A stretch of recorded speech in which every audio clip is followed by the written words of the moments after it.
Welcome to the Love Clarity Podcast, where you come to heal your relationship trauma and learn to love deeply without losing yourself. Hello, love, and welcome back to the Love Clarity Podcast, where we talk about healing in the real world, especially when we're walking away. It doesn't mean that you get to walk free. I'm Sanya Bari, relationship trauma therapist, coach, and someone who's helped countless clients navigate the battlefield of co-parenting with a toxic ex. And today's episode is about exactly that. How do you co-parent with someone who continues to hurt you without losing your mind, losing your peace, or your clarity? Let's talk about how to stay sane and connected when they still have access to your life and to you. Elena came to me after finalizing her divorce, and she had fought for years to protect her kids and her sanity from a man who had made everything difficult for her. Even after the court papers were signed, he still controlled her with small jabs, with manipulations and subtle threats. He ignored boundaries. He would text her nonstop about urgent parenting issues that he would call urgent. He would show up late or not at all. He would create emergencies and then create impossible situations for her and then complain about it. He would undermine her parenting with her kids. He would treat her in ways that it's not good for the kids to watch their mother being treated that way. And every time she tried to take the high road, he'd twist the narrative and he'd tell the kids, your mom doesn't want me around. She's the reason we got divorced. She doesn't want you to be happy. The reason we're not together as a family is because of her. I wish we could be a family again. I wanted to try, but she's the one who gave up. She doesn't love us as a family anymore. It's only because of her that we've gotten divorced, that you're in this situation. She wasn't in love with him anymore, but she was still emotionally trapped. I feel like I never actually got out, she said. I'm not his wife anymore. I did the very complicated, very difficult task of divorcing this man. She even took so to speak, a pay cut financially. She was better off when she was married and there were two incomes. But she did all of that. It was worth it for her because she was going to get the peace and the freedom. She goes, I know I'm not his wife anymore, but he still controls my nervous system. He controls me. He's able to really spoil my day. Like I sometimes wake up and I want to be like very peaceful, and something will happen and it's almost like he senses that I'm having a good day and he's going to do something to destroy it. That line stuck with me when she said that he still controls my nervous system. I work with many women, a few men, and people from all genders who share this story, this same type of story. And while I haven't personally co-parented with a toxic ex, I walk beside enough people who have gone through it to know that it is one of the hardest forms of emotional survival. You don't get to go like a no contact thing, which would be so convenient. You don't have the luxury of no contact. You don't get to block this person. You don't get to fully disconnect with them. It's not a clean breakup. You're forced to keep a thread open because of the children. And that thread, it becomes the rope that they keep tugging on, that they keep tying around your neck like a noose, keep you trapped and chained in. One client I remember said to me, I have to prepare for every text like it's a bomb I have to disarm. They deliberately put so many landmines and watch them explode. I remember my professor in grad school used to say, don't play in the mud with pigs because you're both going to get dirty and they're going to be happy. It's not your natural state. Easy said than done. When you are a co-parent, you don't have a lot of choices because you have got to communicate. And I've seen what it does to people and a person's body, their psyche, when they constantly feel like there's going to be some landmine that's going to blow up in their face. It's this unnecessary amount of hypervigilance, this activation, this anxiety, that it feels emotionally exhausting.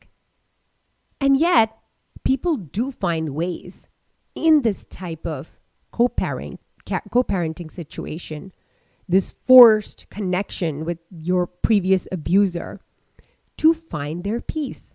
They don't find it by changing the toxic co-parent. That would be very convenient.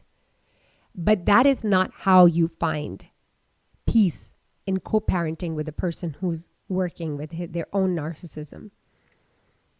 The way you find peace in co-parenting is by becoming unhooked from the emotional grip. And here's the good part. You don't need anyone's contribution, accommodation, participation to make that happen. Because you know what? If you did, it's not going to happen. Here's the truth I want to offer you. The goal of co-parenting with a toxic ex is not harmony.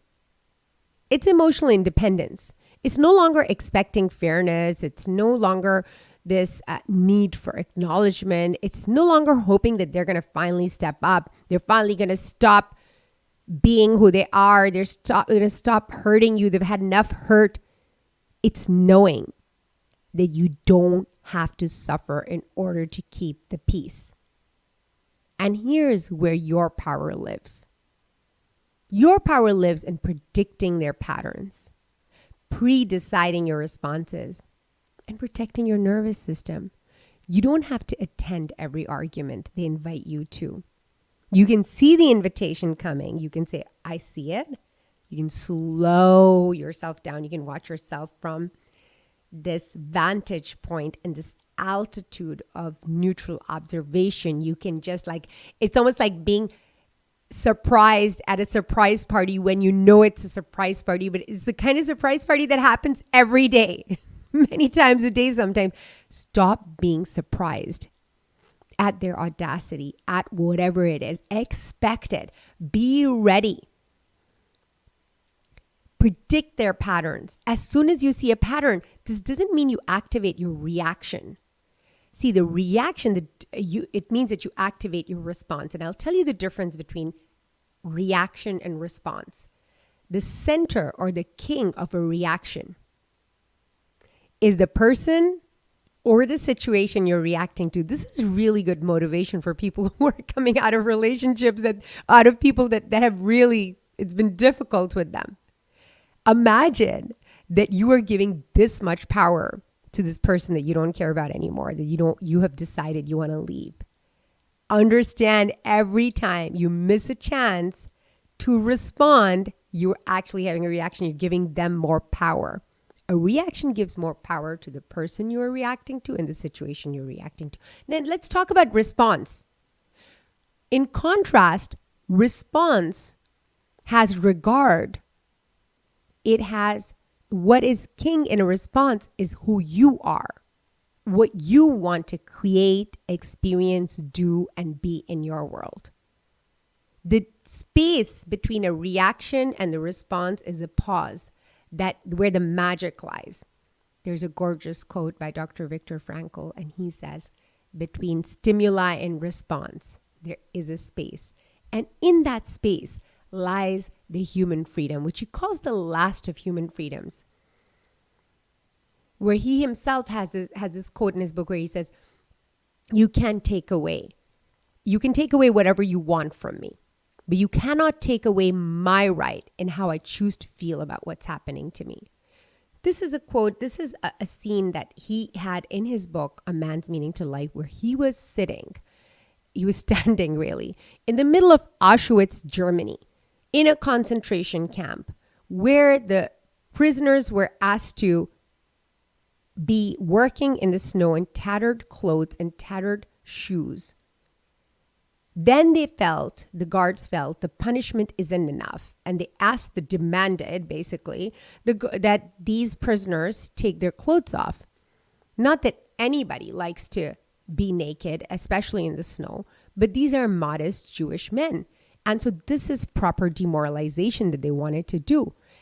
And of course, they didn't have a choice, so to speak, in what is happening to them. So they took their clothes off and they're working in the snow. And there's one guard who sees a very thin piece of wedding band, which somehow was missed in all of this. And he goes to Dr. Franco with his thin piece of wedding band and he asks him to take it off. This wedding band is his last indication that there was even a life before this. But as he takes his wedding band off and gives it to this guard, he says to himself, you can take away whatever you want from me, but you can never take away my right and how I choose to feel about what's happening to me. I want to tell you this story because yes, we as Dr. Edith Egar says, we do create our own concentration camps. However, and she also invites you to free yourself from your concentration camp. However, I continuously would remind myself of this story and I would say to myself, Sanya, for God's sake, this is not a concentration camp. If he can do it, so can I. So can we. We can all do it. What these people demonstrate to us, coming literally back from the dead, is the bandwidth of human consciousness, is our capability that people can do whatever they want to us. But if we decide that we do not want to experience this, that we can manage that part on our own, that we don't have to keep reacting and keep doing what we've always been doing, because ultimately we're going to always keep getting what we got, and we can actually take over and we can start to respond. And the magic in being able to do that is the pause. You pause and you check in with yourself. You counsel yourself. You remind yourself that you don't have to attend to every argument you're invited to. You don't have to over-explain yourself. You do not have to argue. You do not have to defend these two things. Anytime you hear yourself repeat what you're saying a second time, that is indication. That is biofeedback for you that you are arguing. When I argue, I usually can't tell I'm arguing. If you tell me you're arguing, I'm going to probably defend that. And these are the two things I'm asking you to do. Don't argue, don't defend. And these are the two things I'm asking you to do. Don't argue, don't defend. But if you hear yourself for the second time saying something, you know for a fact that you have evidence that yes, you are arguing, and please stop, because that is a dead end. You're not going anywhere except the road to misery. You need to be consistent. You need to be boundaried, and you need to be internally clear. Now, when we talk about boundaries, people who are going through this type of stuff talk about boundaries all the time. And I'm going to tell you, the most important place to keep boundaries is within yourself. So when you're getting all of this data that, oh my God, I'm getting so activated, to pause. And you're getting all of this data that you're going to now react on all of that stuff, and you're going to do everything that you always did that creates what has always been created, and you don't want that anymore. You pause and you create a boundary with yourself, and you say to yourself, no, stop it. I'm not arguing. I'm not defending. I'm not over-explaining. I'm not going to buy into that, and I'm not going to spoil my day. It is my day, my weekend, my vacation, my time. This is time away from my life, and I refuse to do it. This is a boundary that you create with yourself in your emotions. And you create for yourself what Dr. Viktor Frankl is inviting you to, that you have the choice to choose how you want to feel about what's happening to you, and you lean into that. You lean into that last of the human freedoms, as he calls it. Be consistent, and if you're not consistent, if you make a mistake, here's the best thing you can do for yourself.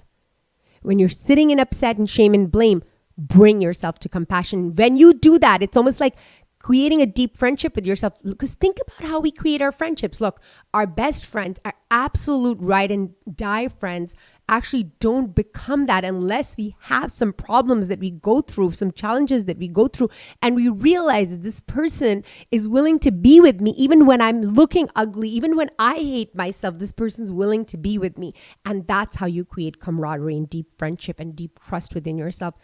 Deep trust is so important in this regard, because when that ex of yours starts to make things unsafe for you, you will find safety within. The kind of safety that has no conditions. It is unconditional. It relies on no one but you. And this is how single-handedly on one side, you start to change the way you feel what is happening to you without another person's accommodation or participation. That's how you start to change. Take a deep breath. Take a deep breath. Take a pause. Take a pause and ask yourself this question. Give yourself the lavishness of that pause. Do not keep reacting because you're going to keep creating the same thing. Pause and ask yourself this question. Where am I still hoping for a version of them that doesn't exist? What would shift if I stopped needing their cooperation in order to be at peace? You don't need to win the argument. You just need to stop losing yourself inside it. Stay connected to you. All of the solutions that you need, all of the freedom that you need, it's going to come from within you. Don't lose that connection. Give yourself the pause. Your sanity matters. Your regulation matters. And your children don't need perfect parents. You don't need to be a perfect parent. They need one emotionally safe parent who's doing their inner work. Coming into emotional maturity, and emotional maturity is being upset and being able to get yourself out of that upset on your own without any outside condition. Let that person be you. Let that person be you for yourself, and automatically you will be that person for them. Here's one other thing that I really, really, really want you to hear. Your children, because people are so concerned about their kids, they'll often say to me, oh, just if my kids do well. Your kids are going to do well if you do well. The kids do as well as the most hurt party. In this episode, if you felt less alone, then you are already healing. Know that you're not alone in this. Inside the Love Clarity Inner Circle, which was also previously called the Wise Loving Tribe, we help people navigate toxic family dynamics and trauma-informed parenting, one decision, one breath, one boundary at a time. Come and join us there, or come back here next Wednesday for another episode of the Love Clarity Podcast. I'm Sanya Bari, and so much love to you. Can't wait to see you again next week.